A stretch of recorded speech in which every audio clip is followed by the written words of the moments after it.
We're going to call to order the Subcommittee on Communications and Technology for our hearing on breaking down barriers to broadband infrastructure investment. And welcome our witnesses here today and others. Yesterday, the subcommittee met to discuss how the President's policy on applying monopoly-era Title II regulations on high-speed networks has affected private investment in broadband infrastructure. In light of what may happen in the marketplace and in light of how the marketplace works, I think it's important to look at the uncertainties and the barriers in the marketplace and the delays that hinder the deployment of communication networks and the availability of broadband for all Americans. These are important goals regardless of the outcome of the current court battle over Title II. Today's hearing will focus on reviewing bipartisan legislation to accelerate the permitting processes, open up available infrastructure, and cut down on uncertainty and delay. There's no question that networks are racing to keep up with consumer demand. We know that. For fact, the Cisco Virtual Networking Index predicts that by 2019, the Internet of Things will increase the load on our networks exponentially, pushing us toward the 2 zettabyte per year mark. Yes, indeed, zettabytes. That's 12 times more data than we used in 2009. Streaming video, wearables, and machine-to-machine communication are only a few of the developments vaulting network use skyward. And that's just based on what we now know. It's impossible, of course, to predict what innovations will cause us to increase our data consumption by another exponential factor. We need to ensure that our federal policies allow networks to manage the growing tidal wave of data consumption, and this subcommittee has been approaching this issue from at least 2 perspectives. First, we've reviewed the availability of spectrum and continue to consider ways to make more spectrum available for commercial broadband use. Let me make clear our work on spectrum is far from over, but we continue to make progress, and it's a big focus of our subcommittee. Second, we must consider ways to lower the cost of deployment, to make investment in infrastructure more attractive to network operators. And yesterday, this subcommittee heard from economists on the different challenges associated with return on incremental investment. That is whether companies will invest, pardon me, in upgrades and expansion. And today we'll consider the other side of the equation, the sunk costs. We're focusing on lowering the cost of deployment by considering legislation that would help to streamline red tape in permitting and by providing access to existing infrastructure that would help to reduce costs by eliminating delay and uncertainty in deployment. Specifically, we will consider a bill that would require the government to maintain a database of federal assets. Now, this is a step that many in the administration have already called for. This database would allow infrastructure providers to quickly determine efficient routes for laying fiber or attaching antennas. It would provide points of contact to allow infrastructure providers to identify their negotiating partners. And we'll also consider how to ensure that agencies make broadband infrastructure permitting a priority by requiring the senior real property officer of each land-holding agency accountable for the performance of the agency in this respect. We're also considering a bill to ensure that poles owned by federal entities become available to broadband infrastructure providers at the statutorily regulated rate. Now, poles have been an essential input to the deployment of telephone and cable services. They continue to be essential inputs to broadband infrastructure. Stringing wire on poles can be much more economical than burying fiber in city streets. This legislation allows us to explore the possibility of increasing access to federally owned poles, as well as discuss clarifying the rates and placement of poles across the country. We'll also review H.R. 3805. Now, that's a bill introduced by the ranking member, Ms. Eshoo, myself, and many on this subcommittee, our co-sponsors. The Broadband Conduit Deployment Act. It's a sensible idea that many in the broadband industry have recommended. The bill will require states to evaluate the need for broadband conduit whenever they dig up the roads for a federal-funded project. Now, simply having that conduit installed in the roads already will reduce the cost of broadband deployment significantly. This subcommittee will also take on the project of streamlining the permitting processes for federal agencies with a significant control over federal lands. One of the concerns most frequently expressed by those seeking to deploy broadband infrastructure is that the permitting processes are inconsistent from field office to field office or from Army base to Army base. We'll consider a bill to address the inconsistencies by requiring the Department of Interior the Forest Service, and the Department of Defense to streamline and standardize their permitting processes, making them as efficient as possible for those seeking to provide broadband service. We also have a draft bill before us today that streamlines the agency-required reviews under the National Historic Preservation Act and under the National Environmental Protection Act. This draft bill would seek to eliminate duplicate Section 160 and NEPA reviews, striking a balance between protecting our cultural and environmental treasures and accelerating the pace of broadband infrastructure permitting. Last but not least, we will consider the good work started in the 112th Congress in the Spectrum Act.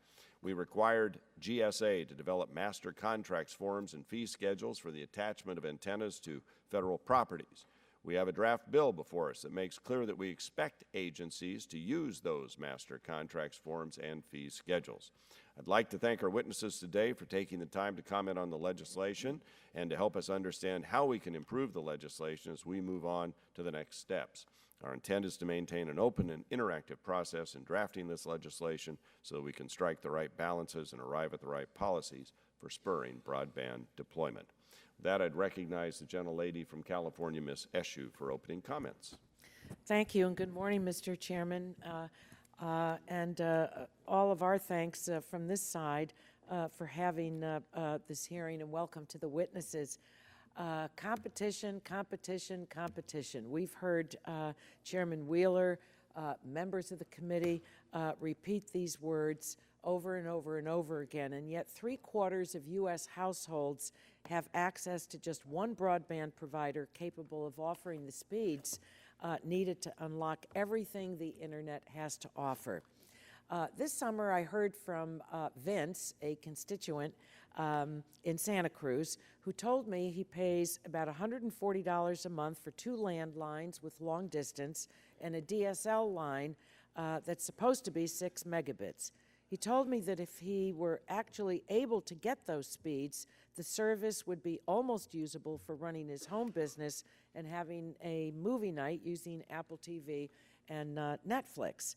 Unfortunately, Vince's story is all too common, not just in my congressional district, which may surprise many of you, given that it's Silicon Valley, but around the country.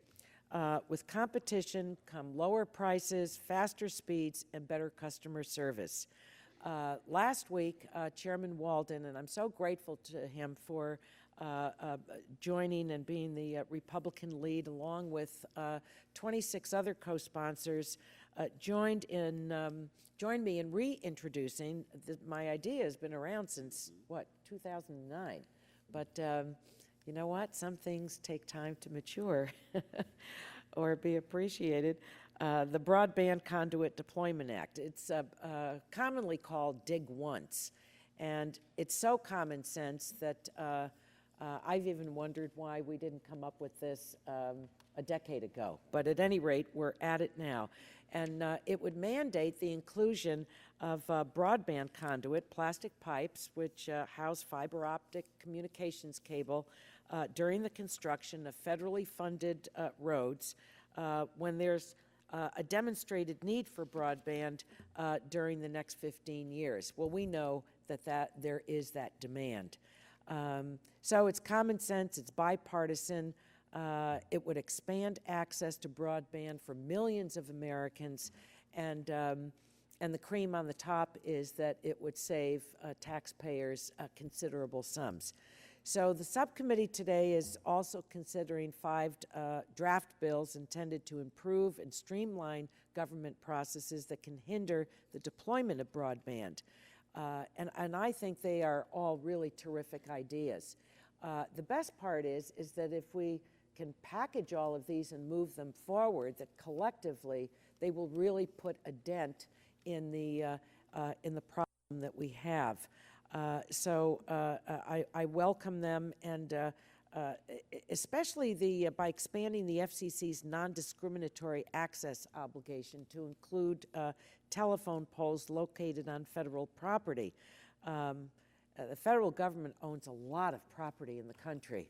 So to inventory that and then be able to, really up our game, I think would really make a huge difference. So if enacted into law, as I said, collectively, these ideas and the Dig Once policy is going to bring broadband into unserved areas in our country and underserved areas, which is so important. So I thank all of my colleagues for their ideas and what we're going to discuss today. Thank you to the witnesses. Look forward to hearing from you, and I will yield the remainder of my 54 seconds to Congresswoman Matsui. Thank you very much, Ranking Member Eshoo, and I want to thank the witnesses for being here today.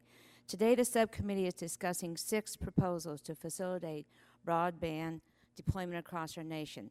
Many of my colleagues come from rural districts, but which really face unique hurdles in building infrastructure. But even in my urban district of Sacramento, we have challenges to ensuring that all of our residents have the access they need to succeed in the 21st century. I'm pleased to join Ranking Member Eshoo and Chairman Walden as co-sponsor of H.R. 3805, which encourages Dig Once so that when highway projects are under construction, we also install broadband conduit. I also support the concepts we're discussing today about how to better leverage existing federal assets to support broadband deployment. In particular, I hope to hear from our witnesses about the proposal to create an inventory of federal infrastructure and property that can be used for broadband. Broadband infrastructure is essential, whether our constituents are urban or rural, middle income or lower income. And I look forward to continuing our bipartisan work in this area, and I yield back. Gentlelady yields back the balance of her time. Turn now to the chairman of the full committee, the gentleman from Michigan, Mr. Upton. Well, thank you, Mr. Chairman. We all know that robust infrastructure is the skeleton for a healthy economy. That's true for transportation, for energy, and unquestionably for communications, an industry where the pace of consumption is growing exponentially. Folks in Michigan, like all Americans, have a near insatiable appetite for all the information, products, and services that the Internet has to offer. To keep up with the ever-growing demand of a flourishing sector of the economy, broadband communication providers must build and innovate constantly, every day. But we can't build efficiently if we get it in our own way. The government permitting process has stymied transportation networks, energy networks, and communication networks. Both President Bush and Obama have recognized the maze of red tape that infrastructure builders must navigate in order to build into the backbone of our national economy. Both presidents have also attempted to cut back the endless reviews, requirements, and requests that hinder efficient, timely, and economic deployment of communications infrastructure. So it's time for this committee to put the pedal to the metal and improve government permitting for broadband networks. This is a bipartisan effort. It's always been the hallmark of this subcommittee. Both Democrats and Republicans have been at the drafting table together for a long time to think through good policy and put them into actionable laws. I would hope that we can continue this effort to help our nation's communication networks thrive and continue to contribute to our success in the global economy, and I yield the balance of my time to Ms. Blackburn. Thank you, Mr. Chairman, and thank you all for being here to talk with us. I think, as you can see, there is a lot of agreement on the fact that we've got a big job in front of us. And basically, you can sum it up and say, how do we expedite building out the network, and how do we allow the environment for increased speeds? This is what people want. When you look at the demand is not sitting around waiting on some committee to do its job. The demand is continuing to increase. And as you're looking at 2019, and you're talking about 3.9 billion interconnected devices, it means we have to move forward with this. The other issue is access to federal property.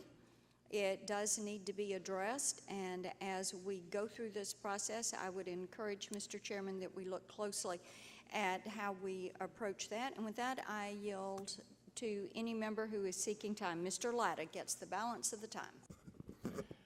Well, I appreciate the gentlelady for yielding, and I also thank our witnesses for being with us today. Broadband has fundamentally changed the way we live our lives. From online banking to streaming videos, the demand for high-speed services is relentless. There is a clear need for more investment in American broadband networks, and this is especially evident in the rural areas I represent, where some households are not afforded access to high-speed services.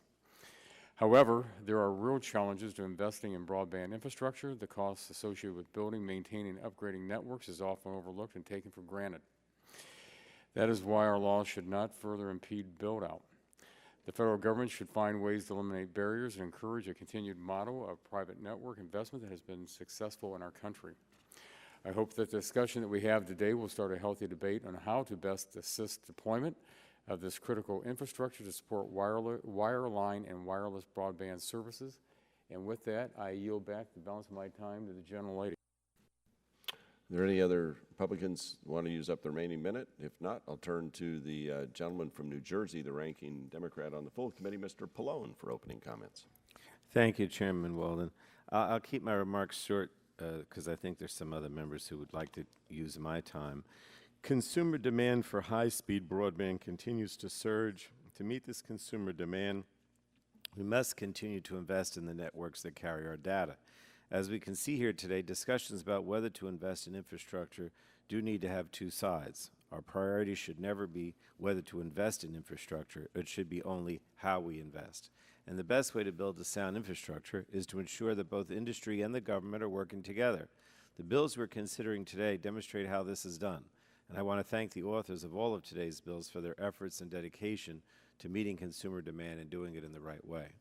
But our work is not done, because more and more of our communications needs are going wireless. And when it comes to wireless networks, infrastructure is only half the story. But for wireless networks to handle consumer traffic, we also need spectrum. The budget agreement that we're considering today would direct the auction of 30 megahertz of spectrum for commercial use. And that's a good start, but we can't stop there. We should continue our bipartisan work in this committee to authorize more spectrum auctions going forward. By continuing these twin efforts to improve network infrastructure and to free more spectrum, I believe we can meet consumers' communication needs for years to come. And by working in a bipartisan fashion, we can show the country that our government can still work for them. I was going to yield whatever time he needs to Representative Loebsack. Thank you, Ranking Member Pallone, for yielding me the time. And I'd like to thank the subcommittee for holding this important hearing today. As I've said many times before this subcommittee, including yesterday, just yesterday, improving broadband access is essential, particularly in districts like mine that are rural and have significant barriers to infrastructure development. Every time I go home to my district, which is just about every weekend, I hear from my constituents about how important it is for Iowa families, businesses, hospitals, and schools to be connected in today's economy. I'm very pleased that the subcommittee has worked to put together the draft bills that we're looking at today. I look forward to discussing these bills and exploring ways that we can help smooth the way for further infrastructure development. At some point soon, I hope we also, however, turn our attention to the challenges of building and operating networks, especially wireless coverage, in areas of the country where people work and live and visit, but where companies do not find it in their economic interest necessarily to build out. I believe that that challenge will require us to consider how networks are funded and will become an important component to the issue we're discussing here today. And I thank the witnesses who are here today, and I yield back my time. Thank you, Mr. Pallone. Mr. Chairman, I yield to Representative Lujan what time he might use. Mr. Chairman, thank you so very much, and to our Chairman and Ranking Member for scheduling this incredibly important hearing to continue the conversation on how we expand access to broadband. This issue is vital both to our economic future and our constituents' quality of life. By supporting broadband deployment, we support the entrepreneurs and innovators who want to build brighter futures for their people. By connecting schools, we help tackle the homework gap and prepare children to succeed in today's competitive economy. But as we all know, when it comes to broadband, too many Americans have been left behind. This is especially true for rural parts of America. Currently, more than half of rural Americans and two-thirds of Americans living on tribal lands lack access to advanced broadband. In New Mexico, those numbers are 77% and 89%, respectively. Clearly, we have more to do to scale this digital divide, and the discussion drafts we're reviewing today are a good first step, and I'm happy to see a bipartisan commitment to support the deployment of broadband infrastructure. And with that, I yield back the balance of my time. I'm not sure if anyone else on my side would want to say anything. Or I yield back, Mr. Chairman. Gentleman yields back the balance of his time.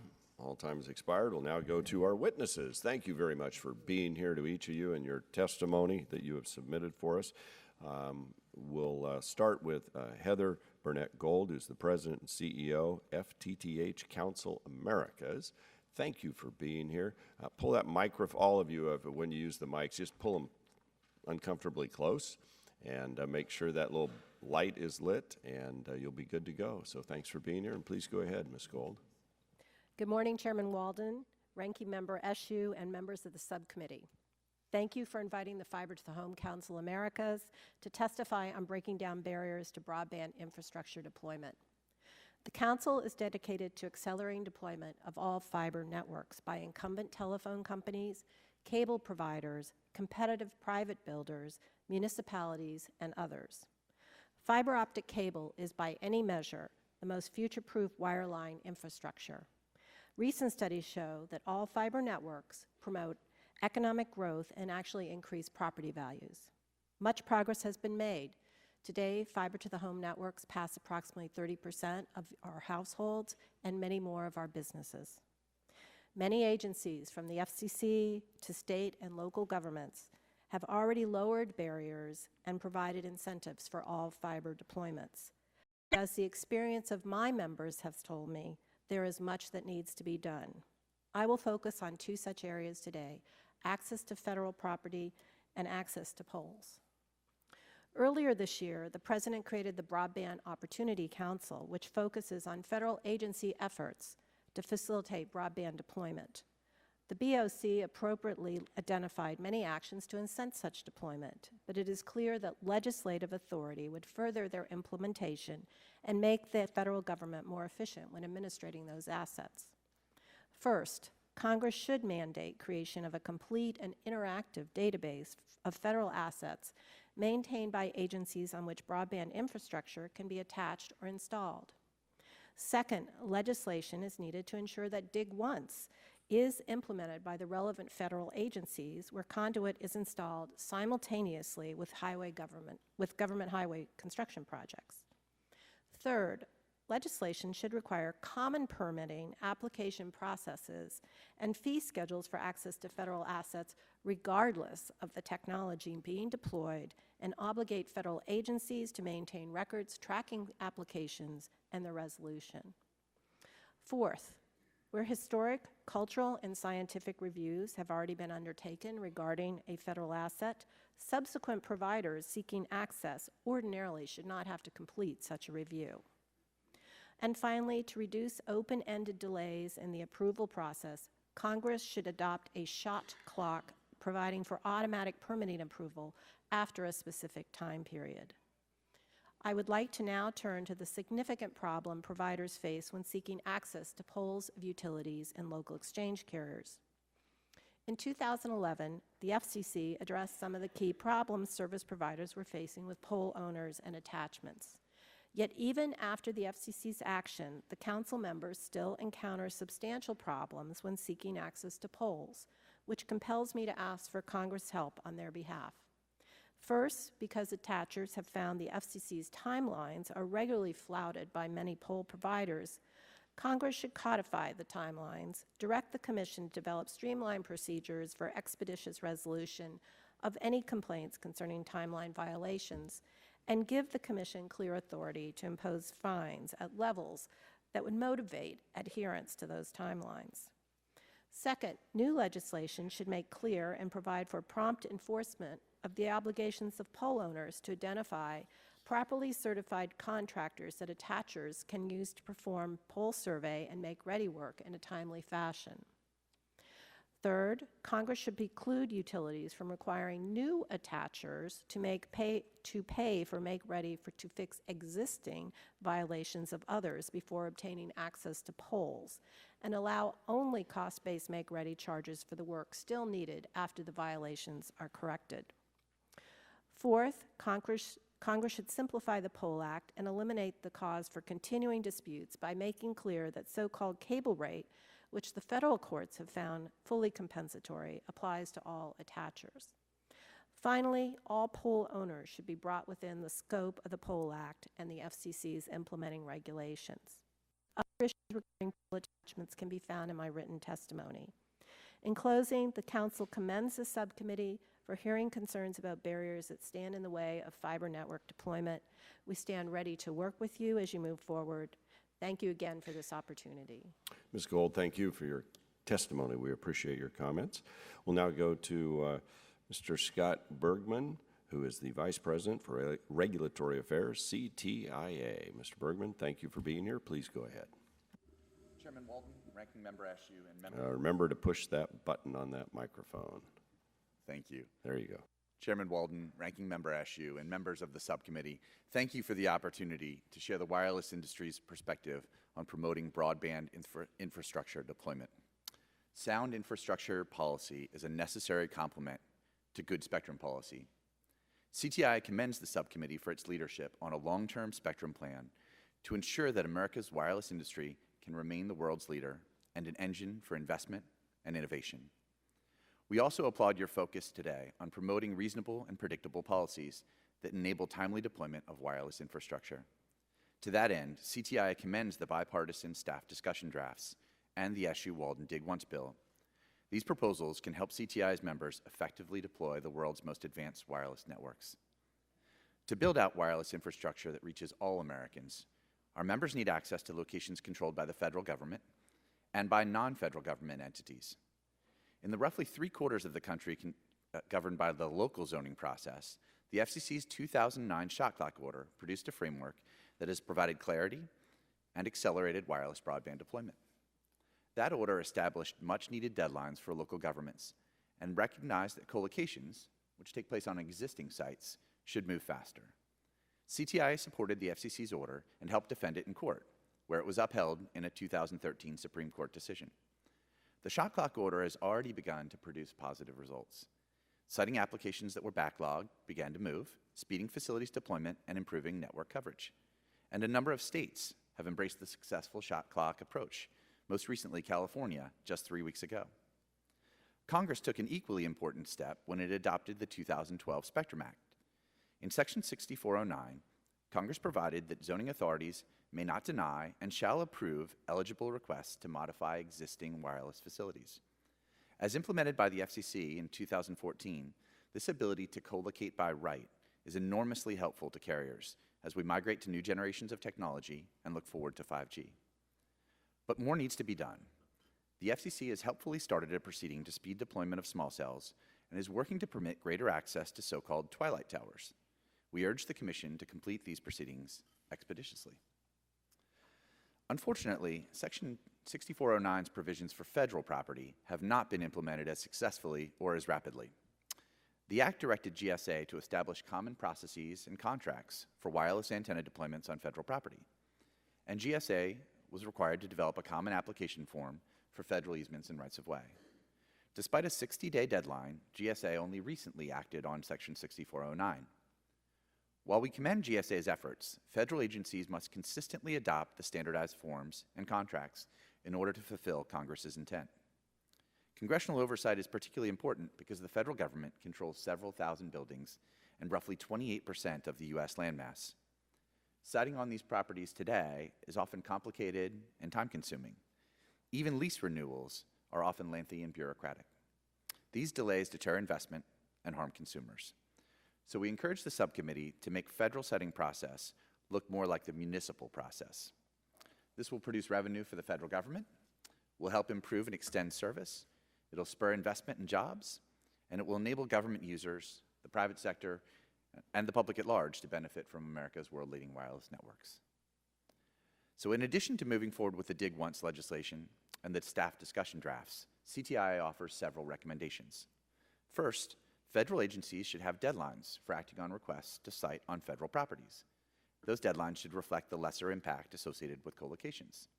Second, all agencies should be encouraged to consistently use the common processes and contracts recently established by GSA. Third, Congress should direct the Commission to conclude its work on the small cell deployment proceeding by a firm deadline. And finally, Congress should direct the FCC to affirmatively state that twilight towers that have not been subject to prior objections need not be processed under the National Historic Preservation Act. This would allow those long-standing facilities to be upgraded on a timely basis. Collectively, these actions will improve the wireless industry's ability to deploy infrastructure, and to enhance America's economic well-being. Thank you for the opportunity to testify, and I look forward to your questions. Thank you, Mr. Bergman. We appreciate your testimony. We'll go now to Jeb Benedict, Vice President, Federal Regulatory Affairs and Regulatory Counsel for CenturyLink. Good morning. Thanks for being here. Good morning, Chairman Walden, Ranking Member Eshoo, and other distinguished members of the committee. Thank you for having me, and thank you for introducing the Broadband Conduit Deployment Act. Measures like this can make it easier, faster, and more cost-effective to connect more Americans. You know, CenturyLink operates a nationwide broadband network. We have a local network that covers nearly 600,000 square miles. We have 250,000 miles of domestic fiber and more than 1 million miles of copper cable. We have millions of customers we serve directly. We provide wholesale capacity to many other providers, and we deliver connectivity to tens of thousands of wireless towers nationwide. With such a large network, we necessarily work closely with federal land use employees, and I can say we know that they're dedicated public servants. They're professionals who take their responsibilities seriously, and we have and value constructive relationships with them. But even so, the cost and delays associated with access to federal lands pose a real and frustrating problem, and it's one that this committee could help with. Congress should consider steps to reduce permitting delays, as discussed here. Broadband deployment, needed upgrades to rural communities, and urgently needed connections to wireless towers all are routinely delayed because of the slow review process. Agency permits commonly take 12 to 15 months, whereas on state and private land, similar arrangements can be completed in just weeks. We realize that agencies have limited resources, but within agency budgets, we think headquarters really aren't treating the permitting function as a priority. We like to think that Congress can at least ensure broadband applications receive priority over other applications, just as electric utilities commonly and appropriately receive priority today. Congress could consider legislation to expand categorical exclusions for previously disturbed areas. We support good stewardship of public lands, and we strive to follow responsible environmental and historic practices. But in most of our installations, we're simply adding fiber to existing poles and conduit, or retrenching new fiber in road shoulders. Federal land use agencies should be directed to expand use of categorical exclusions under NEPA and Section 106, just as the Federal Highway Administration and the Federal Transit Administration did last year under MAP 21.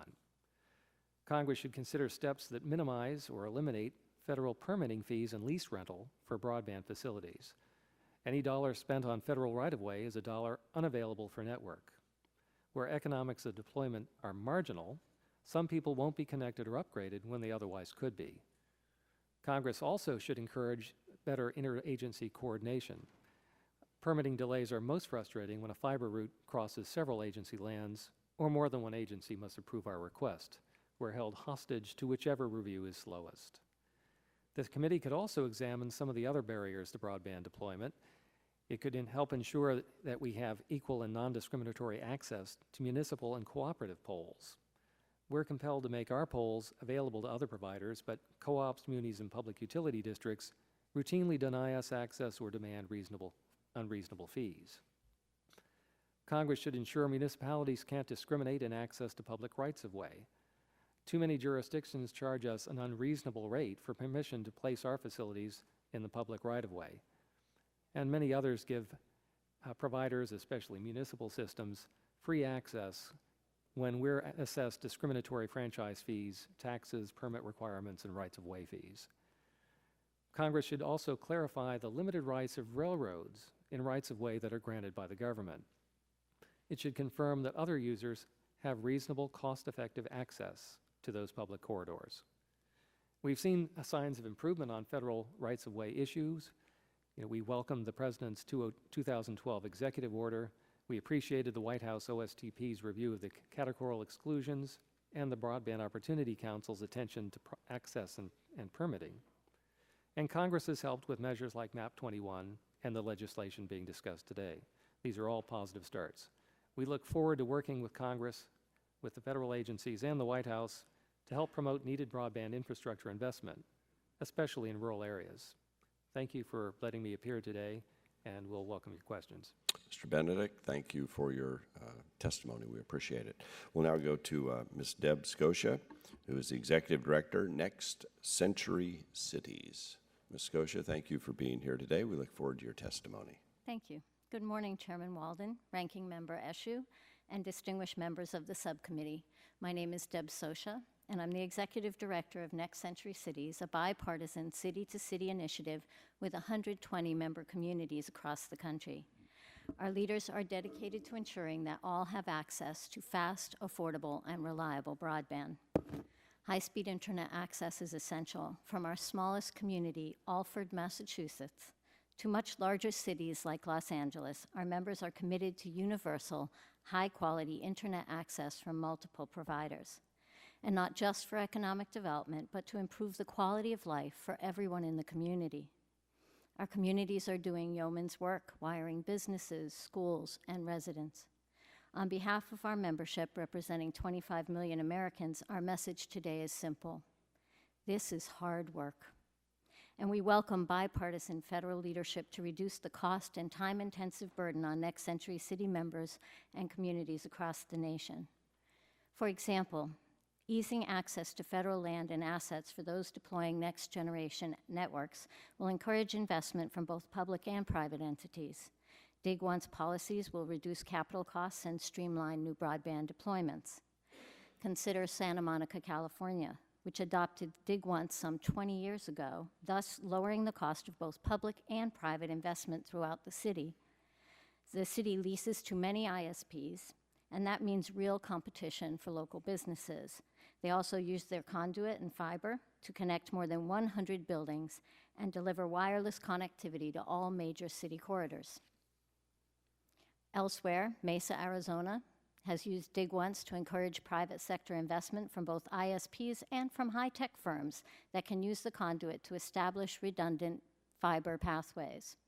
And in building its municipal fiber network, Longmont, Colorado, realized cost savings in connecting some neighborhoods because they had already been built with conduit.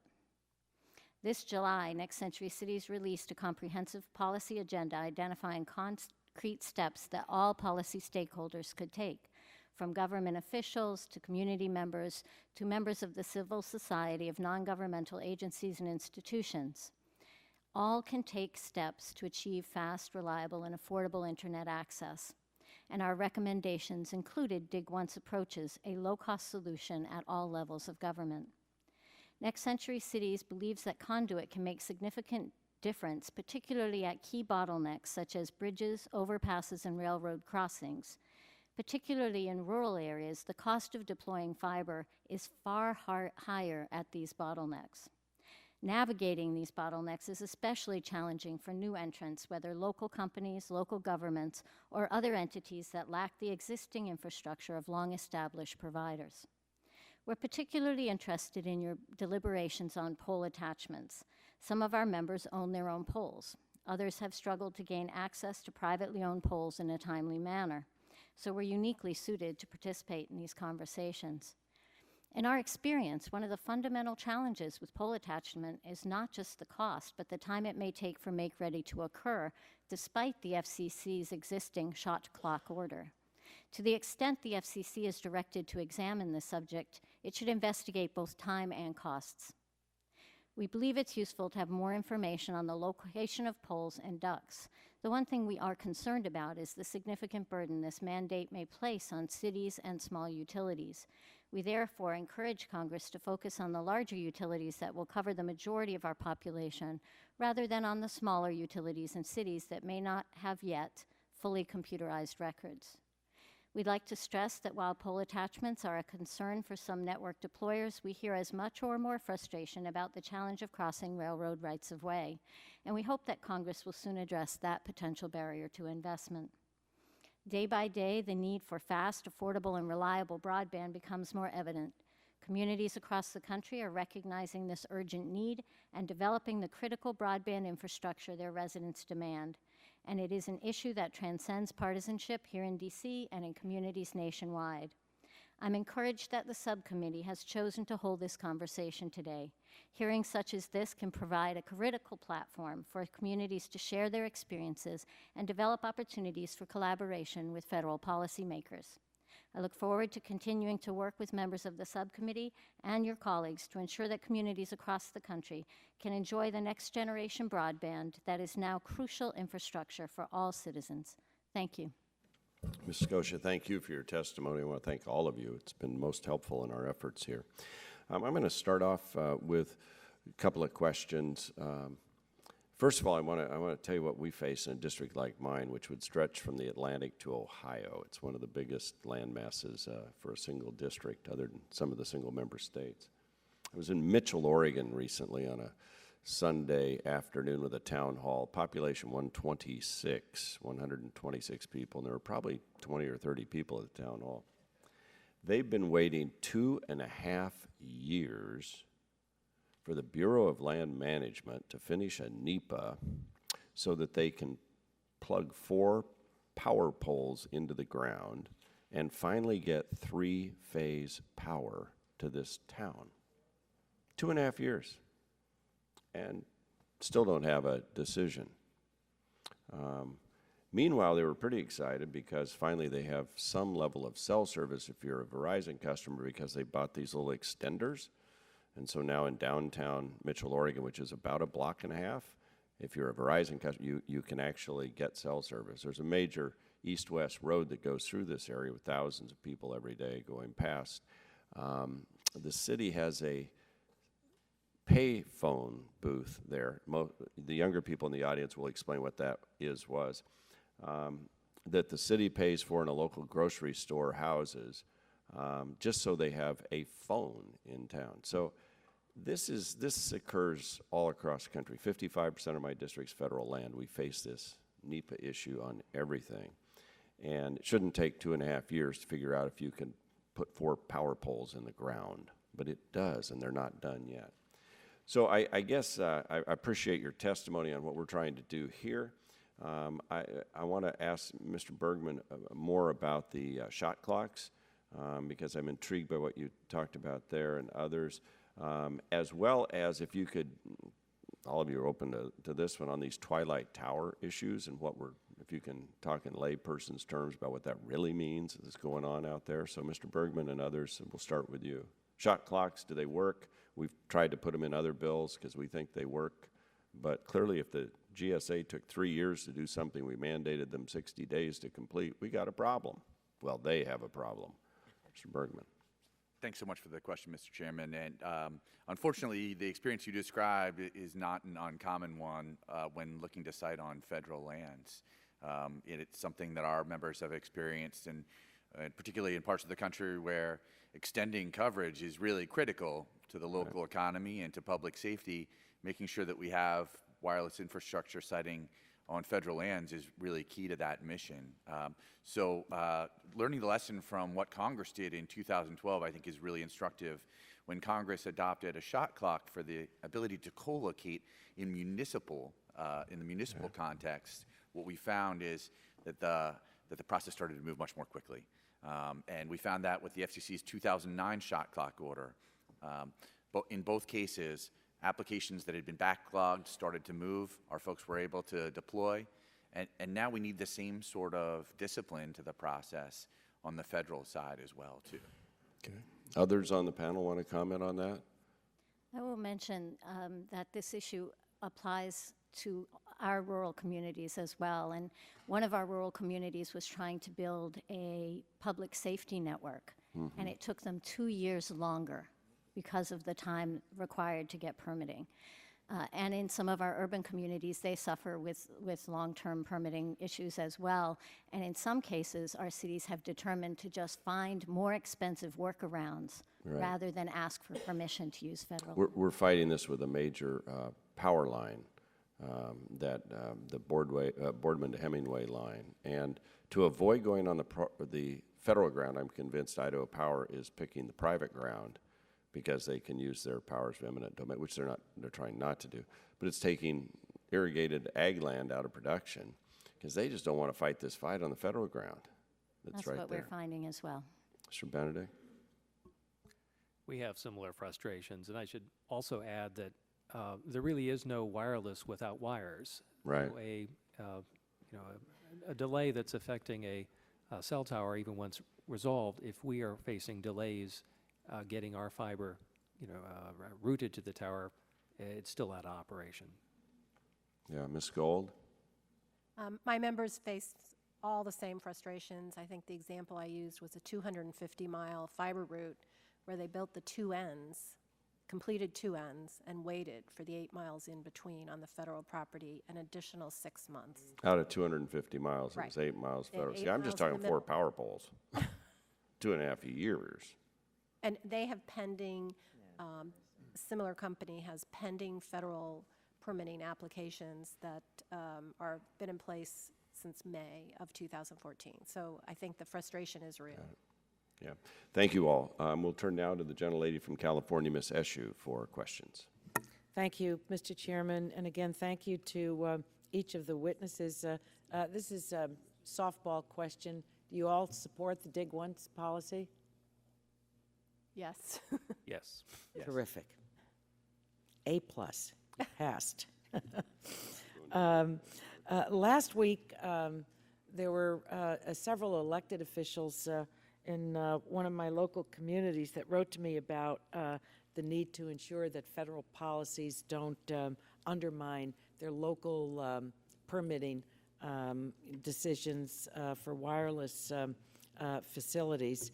And the Communications Act and the Spectrum Act have frequently been cited as provisions that limit local decision-making. It's a big issue for local government. And do you find that any of the bills and the bill and the ideas that we're considering today that are under discussion that would weaken or alter local permitting decisions?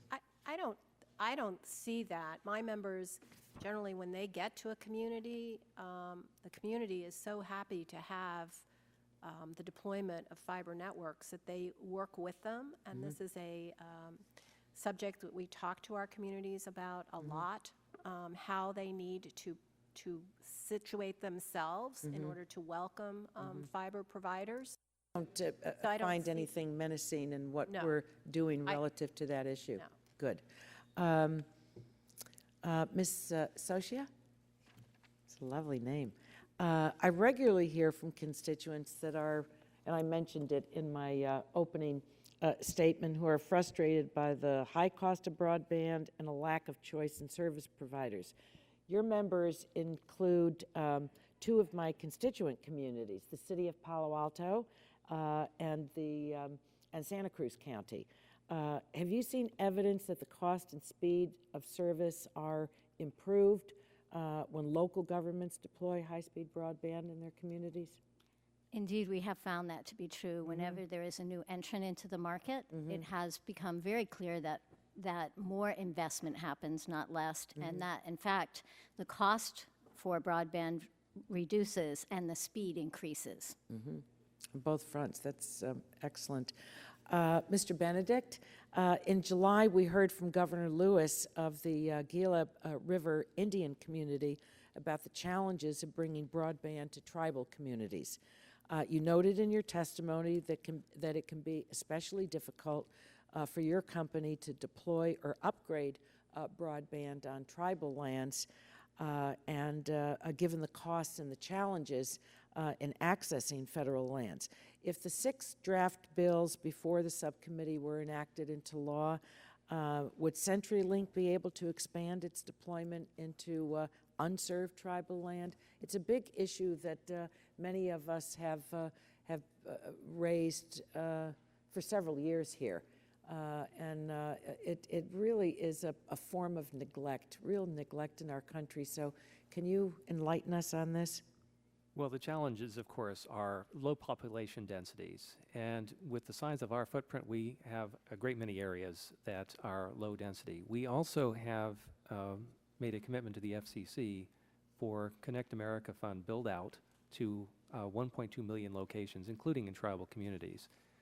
That said, it is the types of issues, the types of problems we're talking about here today are incremental costs and incremental barriers to our broadband deployment. So as a consequence, measures such as are considered in the draft legislation and in the Dig Once bill would in fact help reduce our costs. Well, that's encouraging. To all of the witnesses, we're talking about build out of wireline and wireless broadband infrastructure, but given that the consumer experience also includes the use of Wi-Fi and other unlicensed uses, I want to make sure that we don't forget about them. So how do Wi-Fi and unlicensed uses factor into the infrastructure investment discussion that we're having today? Whomever, for all of you, who would like to go first? Mr. Bergman. Happy to take first pass. We certainly support deployment in both licensed and unlicensed spectrum, and so we're big supporters of that from a spectrum perspective, and also from an infrastructure perspective as well too. We want to make sure that those facilities out there, and just to your first question, Congresswoman, wanted to make sure California adopted a streamlined procedure just 3 weeks ago. Yes. So the steps that you all are contemplating, I think, are very consistent with that overall reasonable framework for making sure that local officials can perform their roles, but that we have some reasonable and predictable deadlines associated with the process. Great. Thank you very much. Before I move on to, let's see, Miss Blackburn, I want to introduce into the record, ask unanimous consent, a statement from the American Public Power Association giving a PPA's analysis of the draft bill on pole attachments without objection. I'm sure we'll hear from others in the utility world about their views. I know they're not on this panel, but they're not unnoticed. So now let's go to Ms. Blackburn for 5 minutes. Thank you, Mr. Chairman, and I'm going to try to not take the 5 minutes. Mr. Bergman, I want to come to you. Let's talk about these master forms, contracts, fee schedules that were due in 2012, and I think that GSA missed that deadline. And I want to ask you about your opinion on that. What more should we do, or have we reach the final goal on that? So your comments, please. Thank you so much. So the GSA's adoption of these master forms and contracts, as you correctly point out, was about over 1,000 days late. So we would have loved to have seen that process happen sooner, but we're very glad that they're adopted. Now the key is to get them implemented. We need to make sure that federal agencies actually put them to use if we want to get the benefit out of those master forms and contracts. So oversight from this subcommittee would be very helpful to make sure that agencies adopt them and that they apply them in a consistent manner. We often find from base to base or office to office in agencies that processes are not applied in a consistent manner. So your help and oversight with that would be extremely helpful. Okay, thank you. We will continue that oversight, and I think we probably had the frustration that was shared by many of you with the delay in hitting that deadline. Mr. Benedict, I want to come to you. You're hearing a good bit, and the chairman talked about the federal right-of-way and the issues that we are seeing there. In Tennessee, I have 19 counties, 10,000 square miles. And in that, I've got a lot of rural, I've got a lot of underserved areas, and they're adjacent to federal lands, or there's critical defense and energy projects that are around these areas. But it seems that the communities need the federal government out of the way in order to allow broadband, because not being able to get that in there is stifling educational opportunities and economic development. And we hear about it every single time, and rightfully so. We hear about it every single time we're in those communities. What I would like to do is to hear from you and any of you on the panel what the administration could do to improve the interagency coordination without congressional intervention. I mean, just decide today that they are going to do this so you don't have the ridiculous issues of years being required to complete a NEPA process for, as Chairman Walden said, putting in a pole for an attachment. So if I could hear from you first, and then any others that want to add. Well, one thing that could help significantly is taking steps to streamline applications that have minimal real environmental or historical impact. And that is through the obscure, categorical exclusion process. We've actually, as an industry group, been talking with the White House Office of Technology Policy on measures that the administration could undertake directly as a directive to agencies to try to streamline the process where installation of new wireless or wireline facilities actually has minimal environmental impact because it is in previously disturbed areas, consistent with what Congress has done on MAP 21. Yeah. Thank you. Anyone else to add a point? I do think the Broadband Opportunity Council looked at this issue, and they have made recommendations about streamlining the processes. I just think it would be legislative oversight and authority would be helpful to making the executive action more. So continue to hold them accountable. Excellent. Thank you. Yield back. Gentlelady yields back the balance of her time. Chair now recognizes gentleman from New Jersey, Mr. Pallone. Thank you, Mr. Chairman. I wanted to start with Mr. Bergman. For most of us, broadband has become an essential part of our day-to-day lives. Unfortunately, for over 60% of those living in tribal lands, access to the kind of broadband remains out of reach. In many of these tribal areas, wireless services may be their best chance of getting online. So I just wanted to ask, what is the industry doing to promote build-out in tribal lands? Congressman, thank you for the question, and I recall that you care deeply about tribal lands. The work that you're doing today can really make a big difference. In that part of the country, much of the land is controlled by federal agencies.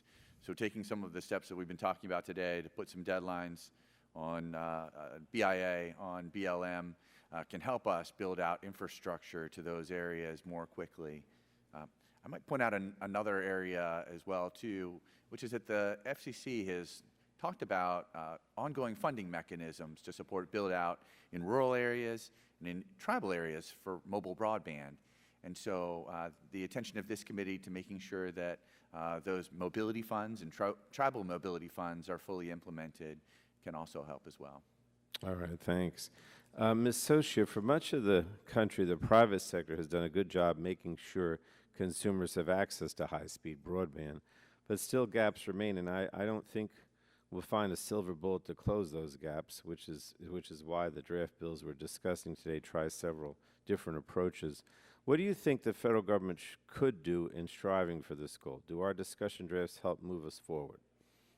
I think they do. I think also the acknowledgement that this is critical infrastructure has been very helpful. I think, as I mentioned earlier, thinking about those key bottlenecks is very helpful locally as well. I think at the local level, when it's difficult topology, when it's limited population density, there really isn't a financial model that makes it make sense for big companies to come in and build out, and thinking about how we can help to incentivize that and to give local communities the capacity to make decisions about their own future. So for example, we have a rural community in Massachusetts that chose to build their own, Leverett, Massachusetts, because even their copper line was not really successful for them, and every time it rained, they couldn't call 911. And there wasn't a way, no one else wanted to build out, so they took it upon themselves to do it. And so we really applaud that kind of local control and that local opportunity for our folks to be able to solve their own problems at that level. Well, thanks. I know there have been a number of creative experiments with new ways of deploying fiber for high-speed broadband, and one of the most well-publicized efforts has been Google Fiber. So I was going to ask you what early lessons we've learned from these types of experiments in deploying fiber throughout the country. So one of the things we learned from that was that competition is great. And we all knew that competition is a good thing in any marketplace. When Google came in, the prices went down, the speeds went up. But we also learned that it's really important for communities and providers to work collaboratively to solve problems. And when they do, outcomes are positive. And the changes that our cities made to support Google, they offered to all providers. That's a really helpful process for us to begin to think about how do we work collaboratively and how do we empower that local community to be part of the solution. All right, thanks a lot. Thank you, Mr. Chairman. I yield back. Well, thank you very much. The gentleman yields back, and the chair now recognizes the chairman emeritus, the gentleman from Texas. Thank you, Mr. Chairman. I'm not as familiar with these issues as some of the other members of the subcommittee. I've looked at the draft bills, and I must say that I'm a little bit troubled. I'm a market person. I believe markets work. I believe open, transparent markets are better than regulated markets. I believe incentives are better than federal mandates. I understand there's some real problems in siting on federal lands, and I understand that NEPA has been abused in ways that we didn't intend when that particular law was passed. So my first question is just a general question. Are the problems that you folks are facing in your business models, are they primarily generated because of the problems dealing with federal lands and federal facilities, or do you think that there are broader problems in the private land, private sector? Anybody can answer that. Well, I'll begin. Our chief concern is on federal lands. We have, we face challenges in rights of way and property access everywhere. But the principal frustrations we run into are not state lands. They're not private landowners, but federal lands. And it's not because our permits will be denied. It's because of the processing delays. It's really a problem of process and not substance. Our concern isn't with NEPA. Our concern isn't with the National Historic Preservation Act. It's just how these are carried out in ways that needlessly delay our ability to get broadband infrastructure upgrades deployed. Do the other panelists agree that your problems are primarily on federal lands and federal facilities?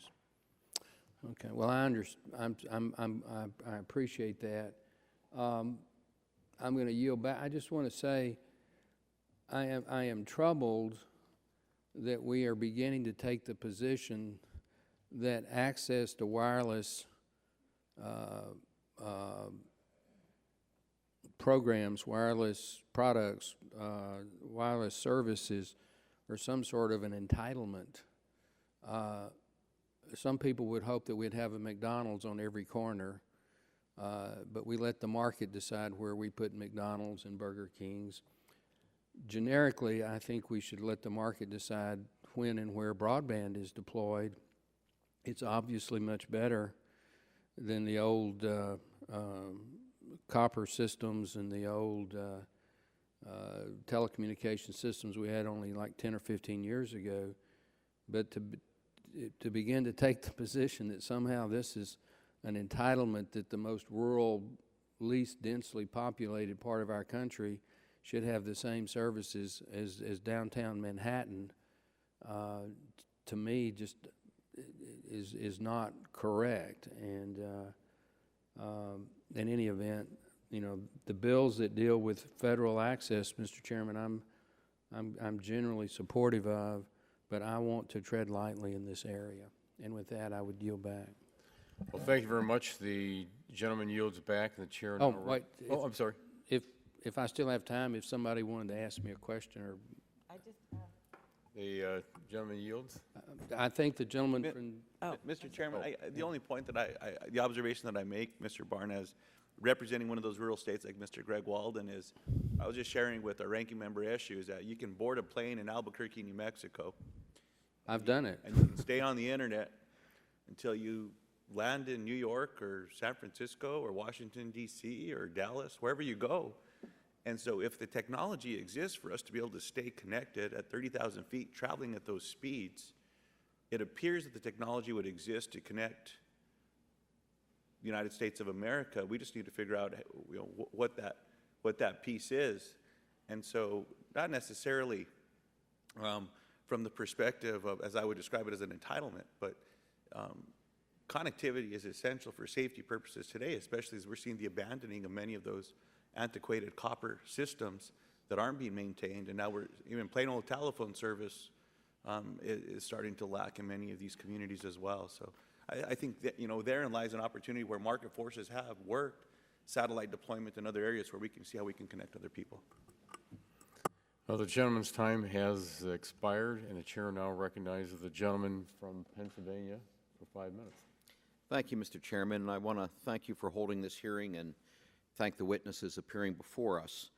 I'd also like to thank and commend the chairman and the majority staff for working with us to come up with a slate of legislative proposals that advanced our shared goal of promoting broadband deployment. I'm particularly proud of the bipartisan legislation introduced by my good friend Anna Eshoo and Greg Walton, setting the dig once policy into law. This is way overdue, and I encourage the committee to move forward on this bill.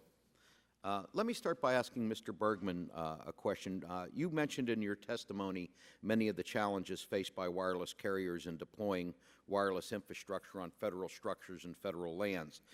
Specifically, you mentioned the need for Congress to encourage federal agencies to implement the common process and contracts established by GSA pursuant to the Spectrum Act. Do you believe that the draft bill directing adoption of these practices achieves that goal? Yes, sir. Thank you. I support this bill also, and I think it's an example of smart, sensible policies that we need to advance wireless broadband deployment in this country. I want to ask Mr. Benedict, I noticed in the draft bill that addresses pole attachments, I noticed a change in current law. Among the many sensible reforms to pole attachment policy and data collection, I saw that the rates charged to ILECs, like CenturyLink, by energy utilities would be substantially reduced as you would pay the FCC-regulated telecom rate for pole attachments under the draft bill. I just have two questions about that. First, if ILECs were to pay a substantially lower rate to energy utilities for access to poles, who picks up the cost differential that results from that lower rate? And secondly, can you explain the differences to us between the services that an ILEC currently receives under the current rate structure versus what I understand are scaled down services available to service providers that pay that telecom or cable rate? Well, actually, our chief concern is having a more level competitive playing field when it comes to pole attachments. You know, the FCC has taken some action to reform the process, but we still end up in a situation where ILECs commonly pay more on electric utilities than other attachers, particularly cable. You know, but my understanding is you get more services for that than those groups that are paying the telecom or cable rate. Is under this new bill, is that equalized? You know, you're paying that lower rate that the telecom and cables pay, or do you also getting that scaled down service, or are you maintaining what you have? Well, the charges are also apportioned according to the space or the usage on the pole. Sure. And to the extent that we are not imposing any larger burden on the pole owner, then rates should be comparable. There really shouldn't be a distinction between our fiber and another party's. But if you're paying less, someone's got to pick up that. I mean, utilities are saying, well, they're just going to pass that on in the utility bills to consumers. So I guess I'm just trying to understand what happens to that cost differential under that bill. Well, the FCC's oversight of, and indeed states' oversights of ILEC pole charges where they are regulated, which is not everywhere, that actually reflects cost from the pole based on publicly available information, public accounting information. So the numbers are not pulled out of the air. We face a different problem where we're talking about co-op or municipal-owned poles where they are not subject to that oversight. But with electric utilities, there is there is a measure of discipline that the FCC has helped enforce. Previously, we didn't have a clear right to attach, which left us in something of a less clear situation in terms of our rates, the rates that could be charged to us and the terms that could be imposed on us.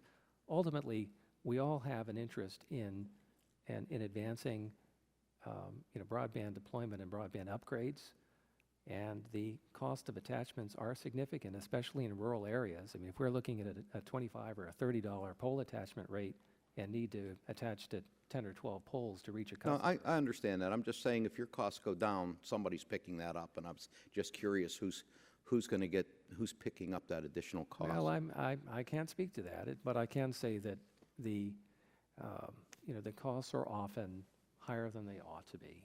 Thank you. Frankly. I noticed a lot of green ties in the audience. I thought it was maybe an early St. Patrick's Day, but I understand that's the CenturyLink color, and everyone wears the green ties. So as an Irishman, I appreciate that. Mr. Chairman, I yield back. The gentleman yields back, and his time has expired. The chair now recognizes himself for 5 minutes, and again, I'd like to thank the witnesses for being with us today, and this is a question to all of our witnesses today. We have defined broadband in the draft legislation as a service capable of providing advanced telecommunications capability under Section 706, largely leaving the definition to the FCC's discretion. We have some reservations about whether a shifting definition will create uncertainty for both agency and broadband providers, allowing for agencies to deny applications for services they may argue is not broadband. And the question is there a better way to draft this definition? And Ms. Gold, if I could start with you. We have argued before the FCC for the last year that they should get away from a speed measurement and they should be looking at the facility. Obviously, we've argued for a fiber-based facility because you can indefinitely expand the speed. I think that this constant resetting the goalpost has created some confusion. I think the Commission and Congress should be thinking long-term. What facility can deliver the broadband that this country will need 10, 15, 20 years from now, rather than constantly arguing over what is the market-based speed that's acceptable, because that in a sense, continual investment, where one investment policy might be better. Mr. Bergman? So certainly share your observation that shifting broadband definitions make it challenging for providers to make decisions about whether to participate in federal programs. Certainly note as well, too, that when aspirational definitions are adopted, that can sometimes put those public policy goals out of line with the broadband that consumers are actually adopting in the marketplace. And would note as well, too, that just last year when Congress spoke to a definition of broadband in the context of the Farm Bill, you all adopted a definition that was based on 4 megabits down, 1 megabit up. And there is some benefit to having definitions that reflect what consumers are actually purchasing, because it allows providers to have a mix of technologies to meet needs in different parts of the country with different challenges. Also enables competition to help drive down subsidies and support programs as well, too. So certainly appreciate any guidance on that as well. Thank you. Ms. Benedict? Yeah, well, we would agree that a general definition of a broadband facility would be more sensible than a definition tied to Section 706. I mean, the FCC already uses more than one definition of broadband, and frankly, the focus should be on the generic use of the facility, not the specific speed or character of the end product that might be provisioned by it. Ms. Socio? We might argue a bit, primarily because we feel that our communities that are very rural, we really need to be thinking about how are we providing them with opportunities for education, for public safety, for transportation, for precision farming, for all the things that are so necessary now. And we think that that definition is really helpful to folks in those communities to ensure that they end up with the opportunity to have the same resources as their friends across the country. Thank you. If I could follow up on a question that the General Lady from Tennessee asked, Mr. Bennett, if I could ask you, the rural communities for rural communities that are not adjacent to federal lands, how can we best encourage broadband development in high-cost areas without federal funding? When you have these areas that are private lands next to federal, what would be the best way to go for those of you who don't get the federal funding? Well, we actually typically cross federal lands to access communities that may be adjacent or even many miles down the road. We're not simply talking about local broadband facilities that are deployed on federal lands, but also long-haul and middle-mile facilities that are necessary to reach those communities. We may have a long run through a national forest in order to connect one community to a major hub. And Mr. Berger, if I could, with my last 25 seconds, ask you, the environmental review process is very burdensome on federal lands. Is there a way to learn from the local review process when we're looking at the federal lands? Oh, excuse me, is your mic on? Thank you. Thank you for the reminder.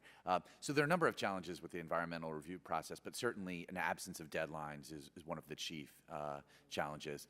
So adopting a framework that's similar to what Congress did in the municipal side would be very helpful with that environmental review process as well, too. Yeah, thank you.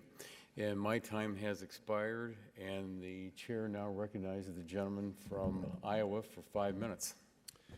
Thank you, Chairman.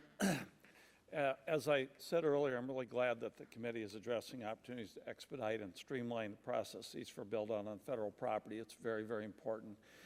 First thing I do want to say is I want to thank you, Ms. Socia, for your comments about rural broadband. I know I beat the same drum every time at these particular hearings, but given my district, and it's not as big as Chairman Walden's by any means, but it's probably 12,000, 13,000 square miles, 24 counties in southeastern Iowa. And, you know, we do have some urban areas. We've got a town of 110,000, Davenport about 100,000, 110,000. But I have so much of my area that's rural. And it is very, very difficult. You mentioned the different aspects, you know, of not just economic development, but the challenges for the educational communities. I mentioned yesterday that a lot of our schools are connected to the ICN. You know, that's the state-built a pipeline, if you will. But a lot of those students, when they go home at night, they have homework, and that homework often has to be accomplished, has to be finished on the internet, and they have very limited opportunities often to do that. So it's just so important, and I'm glad you mentioned the agricultural part of this as well. A lot of folks don't know that, the precision farming that you mentioned. It's absolutely critical nowadays in many parts of this country that folks be able to have that kind of broadband so they can connect to the internet, so they can do the things that they need to do. And I know that's not specifically what we're talking about here today, but at the same time, this is something that we've got to be thinking about whenever we talk about the expansion of broadband. And it's not just my district, it's all over the country, obviously. I just have a one brief question for Mr. Bergman. Although I should, before I forget, I should thank Ms. Eshoo again for her Dig Once legislation. You know, often it's not the case in this body that we think very rationally about how to resolve issues, it seems like. I mean, this is one that's like, you know, this is a total no-brainer, and it's taken since 2009. It makes no sense to me, you know, for it to become this important and be before us so that we can deal with it. But at any rate, Mr. Bergman, you mentioned some of the benefits that could accrue to the federal government, in particular, if we can improve access for siting on federal properties. Can you sort of elaborate on that a little bit, if you can? So thank you, and we're certainly supporters of the Dig Once legislation as well, too, supporters of robust fiber. But as you know, you can't plug fiber into a school bus that's taking kids home in a rural area, but you can have an LTE connection so that kids in rural areas can take advantage of mobile wireless networks and the innovations that we're doing right now, whether it's M-Learning, M-Health, remote monitoring for your elderly in rural communities. There are some real opportunities, and access to federal properties in rural areas is a really critical issue. So the steps that we've talked about today, establishing deadlines, making sure that reviews happen in parallel rather than one after the next, making sure that fees are related to the actual impact rather than just sort of other goals are all important steps that this subcommittee can take to promote that sort of wireless infrastructure in rural areas. I think a lot of what we're talking about too is creating efficiencies. And sometimes people don't think of government being particularly efficient, but there are ways that we can do this. There's no question about that. And maybe even save taxpayers some dollars along the way. You did mention, I think in your testimony on page 3, that it'd be more revenue for the federal government. Can you talk about that a little bit as well? Sure. So whenever there's siting on federal lands, we're not asking for that access for free. Right. We pay for that access, and so it produces revenue for the government when we're able to put those facilities on federal lands. Is there any estimate as to how much that might be at this point? You know, we'd be happy to work with you to get back with your staff to see if we can provide some of that information. Okay, thank you. Thank you, Mr. Chair. I yield back the remainder of my time. Well, thank you very much. The gentleman yields back, and the chair now recognizes the gentleman from New Jersey for 5 minutes. Thank you, Mr. Chairman. Ms. Gold, when your member companies decide to trench fiber in a new location, I'm sure that you calculate the cost associated with that. Do you also project possible delays and whether the deployment will be outweighed by the fact that it may take so long and therefore it's not economically feasible? For many of my members, they're operating as local entities, and so they go ahead and they do a feasibility study. Feasibility study, yes. And that is the time and cost are critical components of that feasibility study. So with my one member that was building a middle mile network, they had no idea it was going to double the time it took to put in the federal permitting and the 8 miles. But for anybody going into a local community to actually do fiber to the home, time and cost are critical. So a private company may decide not to go to a community if there are sufficient constraints on how long it'll take.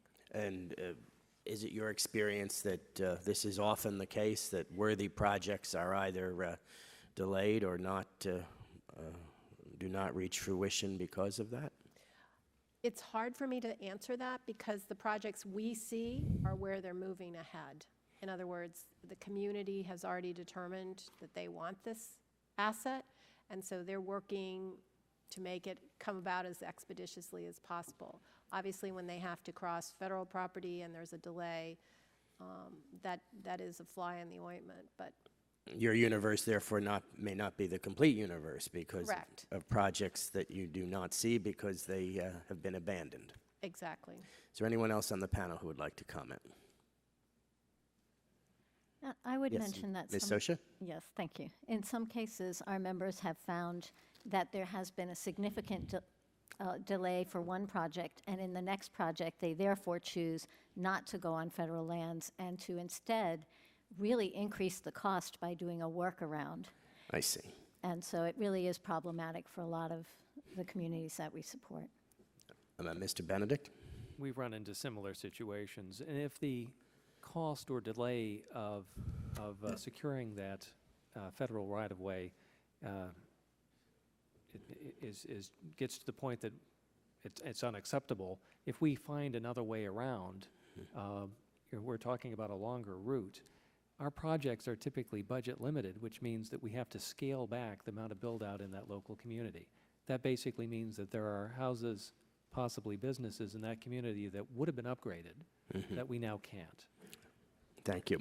In your testimony, Mr. Benedict, you state CenturyLink is compelled by law to make its poles available to other providers, even competitors, at modest cost-based rates. Yet co-ops, munis, and public utility districts routinely deny us access and demand grossly unreasonable rates. Congress should act to create a level playing field, and consequently, CenturyLink supports the committee's plans for legislation on access to poles, ducts, and conduit. Could you go into a little greater detail on that? Yes, certainly. And the problem isn't universal, but it is too often the case that with cooperatives, public utility districts, municipalities that have their own poles, we have no clear legal right to attach, and there is no state or federal oversight of the rates, terms, and conditions. and that can and does lead to unreasonable situations. We've had a recent case where we were, threatened with the removal of poles by a co-op and disconnection of power at our central office unless we accepted a huge increase in rental rate. And that type of, frankly, extortion is something that shouldn't be happening in this marketplace. And this is an area of law with which I'm not completely familiar. Are these matters governed by state boards of public utility or not? When we're talking about municipalities and co-ops, as a general rule, no, they are not subject to state oversight, and they're not subject to FCC oversight. And that, frankly, is a problem we'd suggest Congress help correct. Thank you very much. I'm interested in this topic and hope to be able to follow up. Thank you, Mr. Chairman. Thank you. The gentleman yields back, and the chair now recognizes for 5 minutes the gentlelady from California.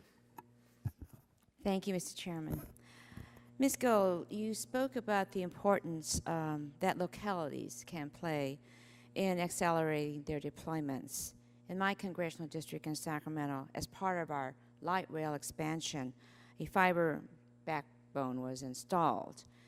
And I also have to reflect on what my colleague, Mr. Lobsack, mentioned about schools and the connections.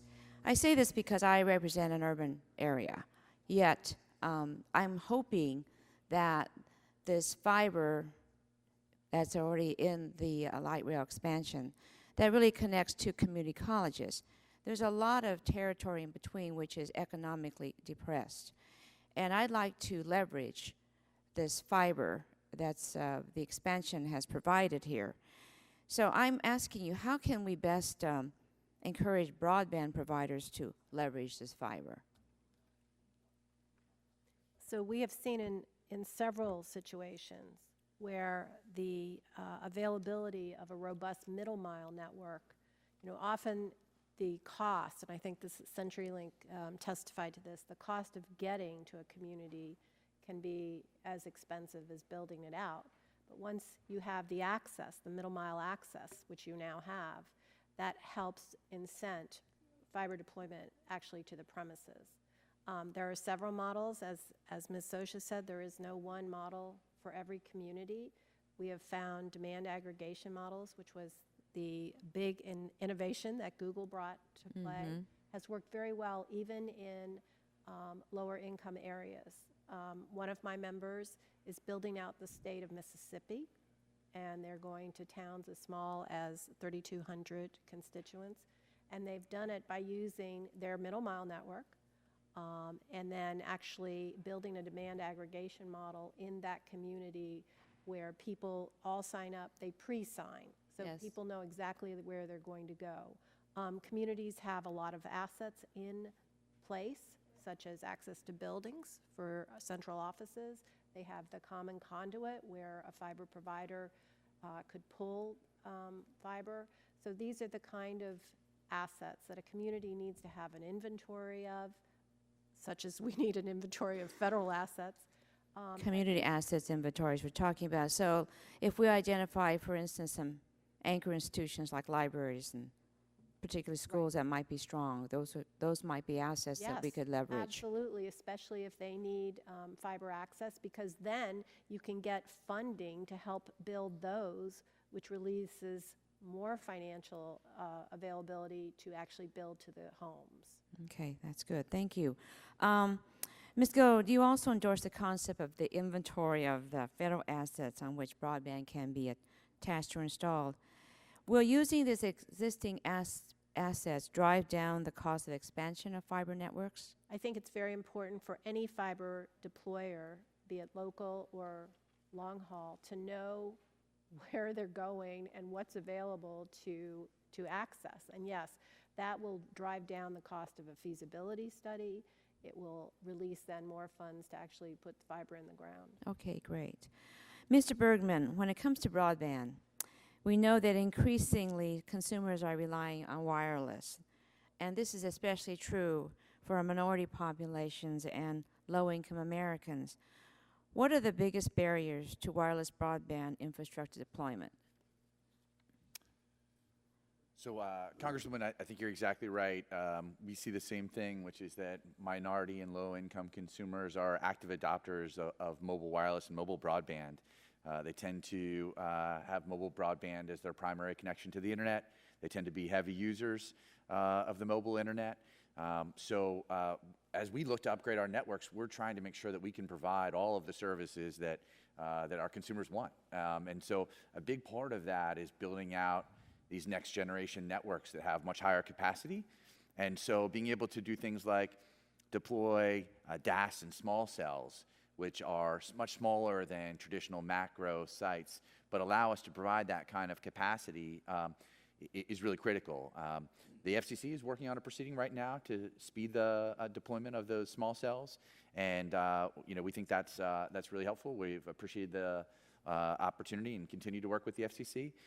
Certainly think that this committee could help by putting a hard deadline in there for that proceeding, and that would be consistent with what the FCC is doing. They've endeavored to complete the proceeding by this time next year, and we're hopeful that that'll happen. We'll address some of those barriers that you talked about. Okay, thank you. And, today we're basically talking about physical infrastructure, but I'm also focusing on making more spectrum available, because we know spectrum is really the invisible infrastructure needed for robust wireless networks. So what impact does access to the spectrum have on the broadband infrastructure deployment? Completely agree with you. It's a symbiotic relationship between spectrum and infrastructure. We absolutely need the infrastructure to build out the spectrum. We've talked and certainly applaud your leadership, Congressman Guthrie's leadership in creating incentives for federal agencies to make spectrum available. We really believe that you need to have low-band spectrum, mid-band spectrum, high-band spectrum. As you start to deploy in those higher bands, infrastructure becomes even more important. They tend to, those bands tend to propagate in much smaller areas, so you really need to have a dense network. If we're going to be the leaders in 5G, if we're going to be the leaders in the Internet of Things, and maintain that global edge, we need to make sure that we have those dense networks and that we're able to build out that infrastructure quickly. Okay, fine, thank you, and I yield back. The gentlelady yields back. The chair now recognizes the gentleman from Texas for 5 minutes. I thank the chair and welcome to all four witnesses. Once you cross the Mississippi River, as y'all know, heading west, most of that land is controlled by the federal government. There's one exception, my home state of Texas. Almost all private land, but that's because we were a nation, a republic, before we became a state. To maximize broadband access, we need common sense actions that balances jobs and growth with expense and the environment. And rural access is important. For example, my home state of Texas has a state law that guarantees access to state universities for people graduating from high school depending upon their GPA, their standing in their class. That sounds great, but what happens sometimes, kids from rural schools don't have the technology to succeed. They go to a great school like University of Texas and can't compete because they didn't have that opportunity in high school. So rural access is important. And if we want to dig on federal land or highways for broadband access, a whole swarm of agencies pop up. EPA, the Corps of Engineers, Bureau of Land Management, National Park Service, Department of Transportation, FCC, Department of Defense with the Army, the Marine Corps, the Navy, and the Air Force involved, Fish and Wildlife Service, Department of the Interior, Department of Agriculture, and on and on and on. Over and over, say for example, BLM says, good to go. EPA or Fish and Wildlife Service says, stop, object, no, don't move forward. We all want growth, and that means a lean, mean federal machine for permits. So my question is for each of you, you're going to be the king or the queen. Ms. Gold, you're the queen today. if you had to pick among offenders, which federal agency generates the biggest problems for the organization, and how should we fix that? Pick one out, ma'am. You're the queen. I don't think there's any one, because in every situation, it's somebody else that's, it could be the U.S. Forest, it could be Bureau of Indian Affairs. I mean, there's just such a panoply of agencies control permitting in federal properties. I'd be hard pressed to say there's one. That's Gary King Bergman.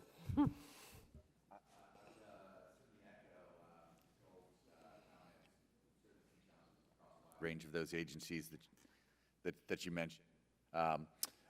Just by contrast, in the municipal environment, Congress and the FCC have imposed deadlines of 60 days, 90 days, 150 days.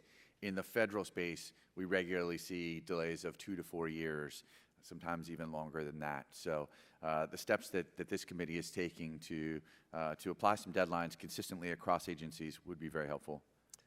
King Benedict, your call, sir.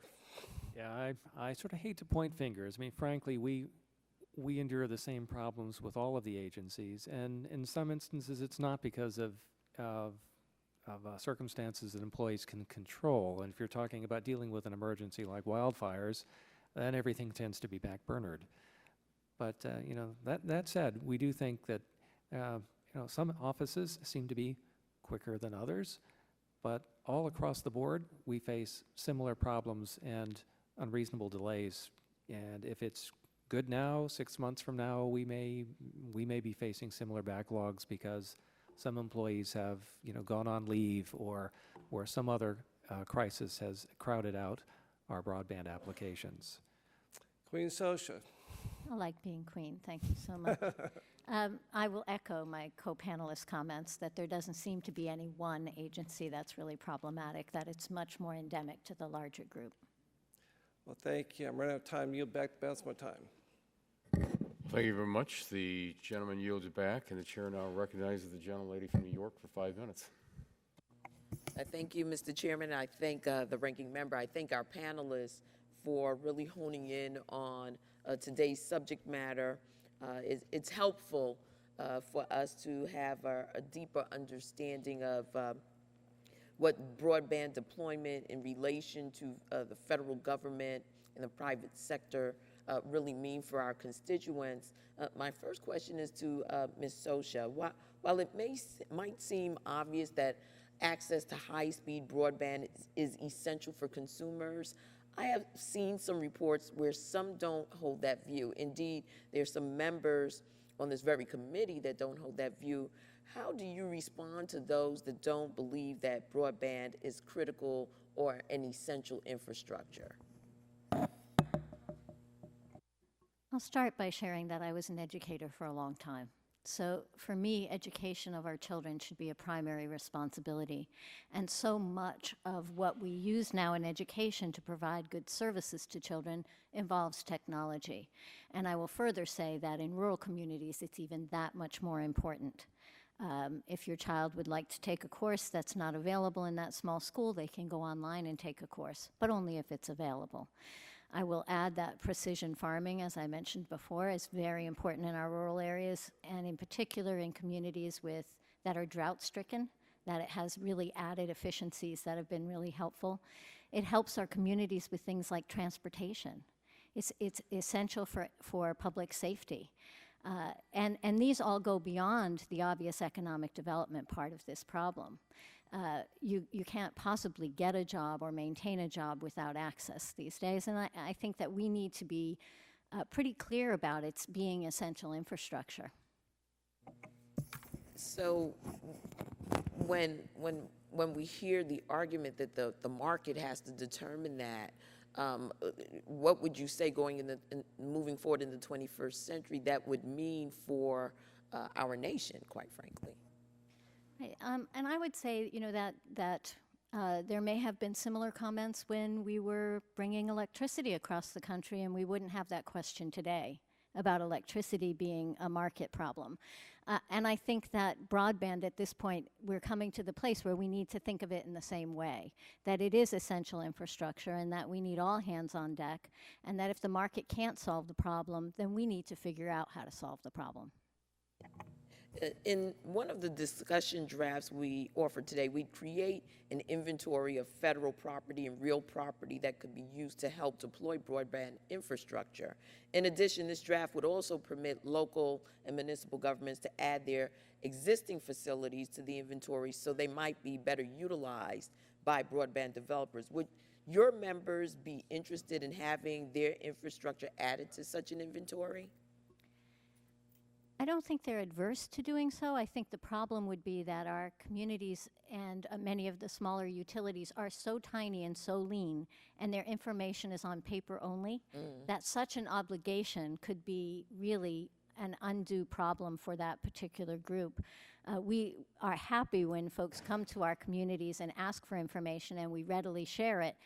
But generally, it's person to person. Somebody walks in the office, and we can share with you where those assets are. We do, however, encourage our communities to be fiber ready, to identify those assets, to be ready to move forward in the marketplace, however they choose to move forward. Is there currently coordination between federal, state, local governments, and would this discussion draft help foster that sort of cooperation? I imagine the draft will certainly foster that sort of cooperation. Okay, very well. Mr. Chairman, I yield back the balance of my time. Thank you. The gentlelady yields back, and the chair now recognizes the gentleman from Illinois for 5 minutes. Thank you, Mr. Chairman. Thank you all for being here. Appreciate it. Hopefully, I won't take all 5 minutes. Depends on you guys. So, Mr. Benedict, you speak briefly in your statement regarding the problems in locating facilities on military bases. How does that process usually go, and what delays do you typically encounter? Well, the delays we run into in crossing federal lands, federal lands that are managed by Department of Defense units are akin to what we see in other federal lands. We're running into the same NEPA reviews, we're running into the same 106 reviews, but we also have some peculiar problems. On occasion, we've run into undue fees for accessing buildings or putting Can facilities you explain on like site. undue fees? Well, it's just, for example, we were assessed something on the order of $30,000 to put in a small central office facility on one particular base that it was just not something we were expecting. And these units, like other agencies, see an obligation to recover cost and apply fees for permitting applications, and all of those add up. So who loses when a company like CenturyLink is unable to deploy on a military base? Well, one of our major customers, of course, are military agencies. We also provide broadband and voice service to military residents in military facilities. So anything we can do to make the cost and access, the timely access of our facilities to those communities is important. Yeah. Mr. Bergman, one of the staff drafts addresses deployment on DoD properties. Why is this important to your members, and how could enhanced deployment on these properties benefit the armed services? So, Congressman, thank you. Certainly 2 ways leap to mind. One is as the Department of Defense looks to commercial off-the-shelf solutions, right, which are innovative, world-leading, often more cost-effective, having wireless facilities on DoD bases can help that. I certainly think another way is if you look at the personnel on a typical military base, often very youthful, right? And we know that the young adults in this country certainly are big adopters of mobile broadband. So if we're looking to promote the quality of life for the men and women who are members of the armed services, making sure that there are robust mobile services there is a great way to do it. So I'm still an active guardsman, so I still fly planes, do military duty. I can't think of one time I've ever been on a military base where there's been available wireless access. I mean, it's all, maybe there's a cafe on base that has some kind of a thing, but I've never, I mean, at least that I know, I've never been on one where there was wireless available, which is, to me, kind of astonishing. And you also mentioned in your testimony, in 2012, Congress provided relief to expedite modification requests for eligible facilities. Is that working well, and are these changes having a positive impact on speed of siting? Yeah, so that law has been very effective in helping us deploy co-locations. So where we're adding on to an existing site, making sure that we have timelines so that that happens quickly, and we're certainly seeing the benefits of that. We believe that there's more that can be done to further stream that municipal process. We talked a little bit about the small cell deployments, and that's another area where we're working with the commission, and certainly appreciate this subcommittee's guidance. But the lessons of the 2012 Act have been that deadlines have been very helpful in the process. Okay, great. Does anybody else have anything to add to that? Otherwise, I'll yield back. Thank you. The gentleman yields back. The chair now recognizes the gentleman from New Mexico for 5 minutes. Thank you very much, Mr. Chairman.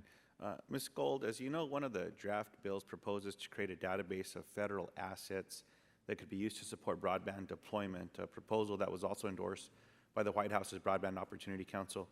Can you quickly share how this database would support our efforts to expand access to rural and tribal communities as well as penetration elsewhere?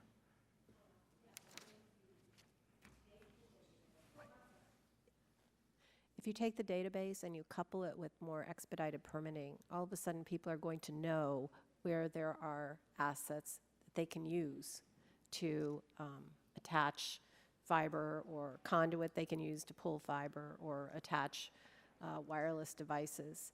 I mean, right now it's a real hodgepodge of trying to figure out who controls the property where, and who you need to go to get permission to have access to it. If you have that someplace logically and easily accessible, it makes the building process much better and more rapid, especially if you couple that with some sort of shot clock on permitting.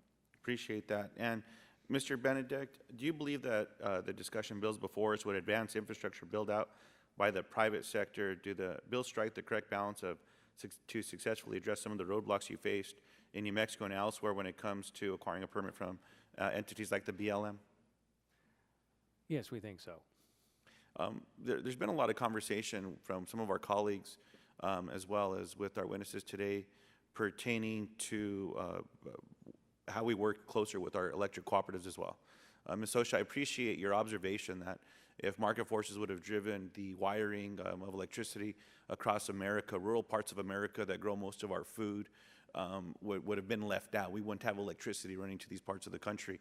But with that being said, we also see the benefit of rural utility service and other aspects that help deploy those services. Mr. Benedict, can you touch on the importance of making sure that if we indeed are going to touch rural parts of America, how a partnership with the rural electric cooperatives with a co-locate is essential to that? Last time I looked at a map of where those electricity lines ran, it was mostly rural parts of America. Yes, and we actually have facilities and provide voice and broadband in much rural America. And I don't mean to suggest that there's any antagonism between us and the cooperative community or municipalities, for that matter, municipal systems. We actually have cooperative arrangements with a great many.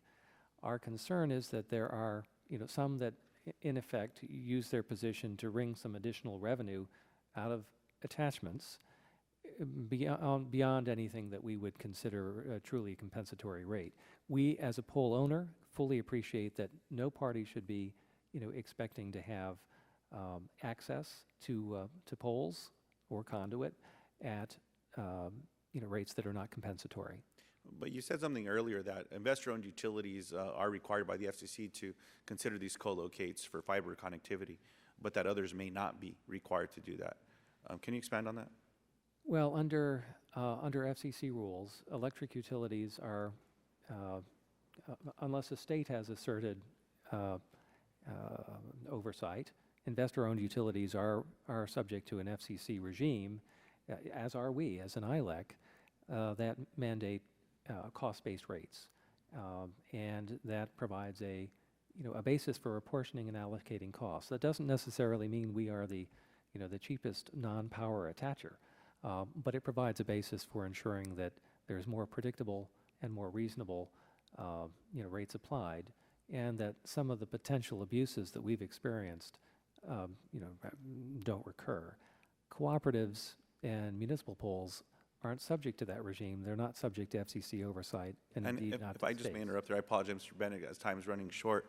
I just hope that that prompts us to look at this, because look, if we're going to cover rural parts of America, we should look at all the assets that we have to be able to move into this realm as well. And being a former public utility commissioner, I understand the constraints that exist, whether it's at public utility commission levels, it's at FERC, PURPA, FCC, whatever it may be. Let's bring this into a realm. We have an opportunity. And to complement, again, the dig once legislation, I appreciate Mr. Loebsack's assessment of this, Ms. Eshoo, that this is common sense approach. I would hope that also as we look at utility easements, as they're engaged with each and every one of you, whether it's water, electricity, telecom, natural gas, through these easements with federal partners, including the BIA, that once one easement is approved for water, then when the next one comes in under electricity or telecom, that those same approvals that were put in place once can be put there, and maybe you can enter it a cost share with one another, so you're not having to do this repeatedly. And then, Mr. Chairman, lastly, I know time's run out, but I hope that we can have a conversation to some of the disincentives that exist when we talk about distribution versus transmission, as I would describe it, where you're providing connectivity or power for a community as described and required by federal law, especially into tribal communities. But then you enter into going into those communities, but then you incur a liability to have to provide service. We need to have this conversation, which is a rulemaking currently before the BIA, and to see how it intersects with these conversations, not only for broadband and communication penetration, but for providing power and water. So thank you for the indulgence, Mr. Chairman, and I appreciate the witnesses in the hearing today. Well, thank you very much. The gentleman's time has expired, and the chair now recognizes for 5 minutes the gentleman from southeastern Ohio. Thank you very much, Mr. Chairman. And I thank the panel for being with us today. Thank you very much. Mr. Bergman, I understand that when one of your members is sitting on a piece of land or a building governed by a municipal zoning authority, there's a shot clock imposed by the FCC that gets you a yes or a no within 150 days. But when one of your members wants to put a tower on a piece of real estate controlled by the Defense Department, that approval process can take multiple years. With the understanding that there are certainly sensitive sites where it might not make national security sense to deploy commercial wireless infrastructure, aren't there many other situations where improved commercial wireless access could improve the quality of life for those people living on the DoD facility, and in some cases where that same commercial access could improve the DoD's ability to leverage commercial off-the-shelf technology to achieve its mission at a lower cost? I think you're exactly right, Congressman. In the municipal context, the deadlines are 150 days, 90 days, and 60 days, recognizing that where we're adding facilities where they already exist, the timelines should be even shorter. And contrast to that, to our experience with the federal government, where delays are routinely between 2 and 4 years. There are tremendous opportunities here to move more quickly and to deliver the sorts of benefits that you described, enabling our military to take advantage of commercial off-the-shelf solutions and improving the quality of life for the men and women who serve in the armed services. Do you know what drives that complicated, long timeline? What is it? Is it just the paperwork or just the slowness? What's your thought? So I certainly think deadlines are a helpful construct. Also making sure that when we're doing more than one review, if you're doing an environmental review as well too, or in the context of military facilities doing a spectrum review, that we try to do those reviews in parallel as opposed to sequentially, and that will help considerably as well too. Mm-hmm. Okay. Ms. Gold, the Broadband Opportunity Council that the President created called for an inventory of federal assets such as the one contemplated by one of our draft bills. In your opinion, how does this help would-be network builders? It's very important to know where assets are available that you can use. Just such as we encourage every community to do an asset inventory, we would like to have such an asset inventory from the federal government, because that would help us understand where we need to go to get permission, or where there might to cross federal land, or where there may be conduit, or where there may be federal poles that we can use to attach fiber or pull fiber. It all helps expedite the process, and this is basically a construction project, so time is money. And I think that's, having legislative authority behind the Broadband Opportunity Council recommendation would be very helpful. Okay. Mr. Bergman, back to you. I just thought of this. Do you have any examples, and if you don't, that's fine, but do you have any examples of any of those unreasonably long DOD approval processes where it could have brought some really positive advantages to the community? So we do have examples across a variety of different agencies, and we'd be happy to share those with you, and happy to work with your staff to give you those examples. If we could see those, that'd be great. All right, Mr. Chairman, I yield back the remainder of my time. Thank you. The gentleman yields back. The chair now recognizes the gentleman from Illinois for 5 minutes. Well, thank you, Mr. Chairman. And I want to thank the witnesses for being here today. Mr. Chairman, I want to ask Ms. Socia. In July, your organization released a comprehensive policy agenda recommending, and I quote, the dig once approaches to spur broadband deployment. And in my city, in the county region of Cook County, we have a lot of railroad tracks. And we have under 3,000 public highway railroad crossings, over 3,000 public highway railroad crossings. And I'd just like to know, what are some of your frustrations that you found, that you heard of, that you might be aware of regarding access to railroad rights of way? Our members actually find the railroads particularly difficult to work with regard to getting a right-of-way to build under a railway. That the timeline has been fairly long and the expense very high. It would be really helpful if there were a dig once policy that provided that resource available to anyone who needed to use it to pull fiber through. It could save significant amount of time and money for our members. Have there been any discussions at all with some of the railroad companies? Are they implacable in terms of them cooperating, or have there been any discussion with you, or that you are aware of with any of these railroad companies?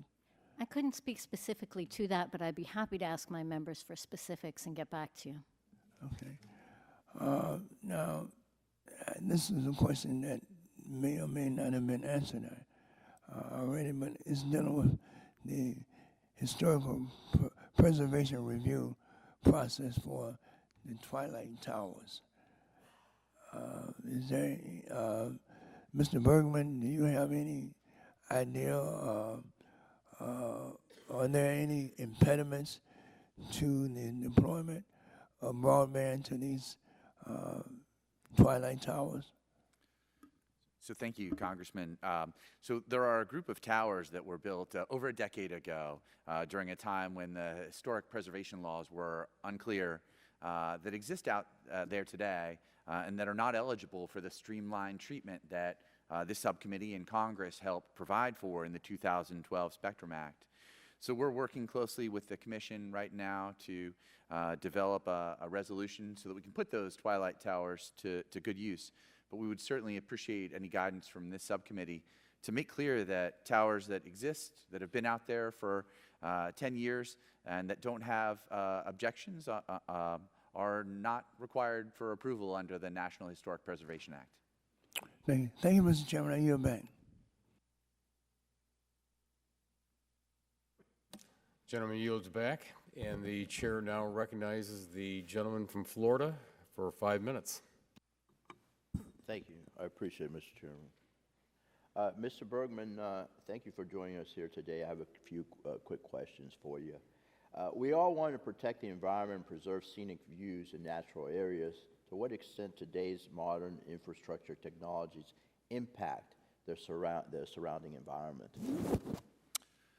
So thank you. So certainly one of the things that we see is a move towards much more small cell deployment, which tends to have, it's a fraction of the size, it tends to have a much smaller impact. And so one of the things that we're working to do is to try to make sure that the review process reflects that lighter impact. So that's a big part of the small cell deployment over at the FCC right now, and we'd certainly like to make sure that, that we're able to move forward with that. Because, you know, as you know, when we're able to deploy our service in those areas, we're not just taking advantage of that land, we're providing service to the folks who go into those areas, whether they're rural communities, whether they're parks. We're making service available there as well, too. Thank you. And I understand that using a DAS distributed antenna system reduces the need for new towers. Is that correct? That's absolutely correct. These are typically placed on existing towers and are used to improve coverage or to improve capacity so that we have better quality services there. Thank you. Has there been adequate streamlining of the FCC environmental and historic preservation review procedures? What has been your experience so far on that, and what remains to be done? So the Commission has launched a proceeding to streamline that process, particularly for small cells and DAS systems. And we're certainly supportive of that effort and would like to make sure that it's completed in a timely fashion. Thank you. A question for Ms. Sosha. Welcome back to our subcommittee. Can you explain a bit more about how streamlined infrastructure protocols on federal land, like at MacDill Air Force Base in the Tampa area, how it can help programs like your Next Century Cities more efficiently meet your goals? I think in building out public safety systems, it's really important that there be a timely response to requests for permitting on those sites. And I think that's also accurate even in our more urban areas where there are federal buildings located in areas that our cities have had to work around in order to provide service to their citizens, free Wi-Fi or public safety. Thank you. And Mr. Benedict, just for my clarification, can you describe your view that railroad companies have unrealistic expectations about their rights to public corridors? Is that a question of statutory interpretation or maybe a general question of enforcement? Well, it's a question of the statute not having been as clear as it might have been. I mean, many of these rights of way have been in place for a very, very long time. And the real question is, are we entitled to access? Are we entitled to place in the ballast? What rates, would be reasonable to expect? We also have problems with railroad crossings, just as Ms. Sosha described. And we'd like to think that these could be more easily worked out with a clear directive from Congress that the holders of railroad right-of-way granted by the federal government must provide reasonable access on reasonable terms and conditions. Thank you very much for the suggestion. I'll yield back, Mr. Chairman. Appreciate it. Thank you. The gentleman yields back the balance of his time, and at this time, the chair recognizes the gentleman from Missouri for 5 minutes. Thank you, Mr. Chairman. And Ms. Gold, this first question is kind of a sticky wicket. The electric utilities say that the statutory rate for cable attachments on poles is a subsidized rate that ultimately will result in electric utility ratepayers subsidizing broadband build-out. I've got a two-part question, and this is where the sticky wicket comes in. What's your response to that argument, and how should we balance the rights of pole owners and pole attachers in order to continue to encourage both pole ownership and broadband build-out? So in fact, the Supreme Court found in 1987 that the cable rate formula adopted by the FCC provides pole owners with adequate compensation, and it did not result in an unconstitutional taking. The cable rate, as it is set up today, charges the cable owner just for that part of the pole which they use. I would argue that any attacher to the pole should only be assessed the same rate. Right now, because we have all attachers under two different regulatory regimes, we have the telecom attachers and the cable attachers, we go through regulatory gymnastics to try to come up with a rate that is the same for both.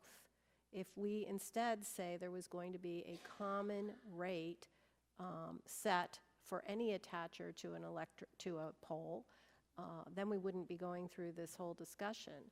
And in fact, because the cable rate, we always default and say it should be the cable rate because that was found years ago to be compensatory.